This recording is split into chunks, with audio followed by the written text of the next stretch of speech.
Good afternoon, Bluebeamers. My name is Troy DeGroot with Chapter 2, and I'm excited to partner with the team at Brighter Graphics to deliver world-class Bluebeam training and customization services so you can get the most out of your Bluebeam investment. This time around, I'm going to be showing you several of the tips and tricks I've accumulated over the last several years teaching and customizing Bluebeam Revu.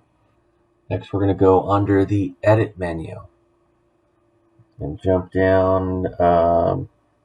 In here, we can go down to PDF content, and we can actually cut content and erase content. So what does that mean? If I want to cut something off a page, let's say I want to move these over. I can come up here and go to Edit, Cut Content. Maybe I want to cut this one. It puts it on your clipboard, and then I can right-click and paste, and that becomes a markup on my screen.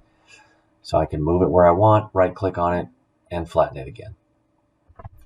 That'll press it back into the paper. We can also erase content. So if I come in here, PDF content, erase, I can select this whole thing and just wipe it out completely. Once I save this document, it's going to be gone, and we can't bring it back. Right now I could undo if I wanted to, but again, once it's saved, it's gone.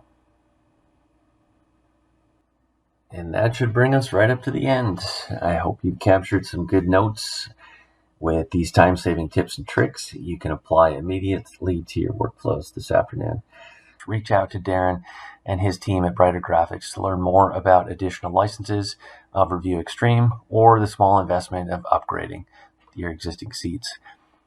And as always, if you have any questions regarding training or customization services for your company, don't hesitate to reach out to our team as well.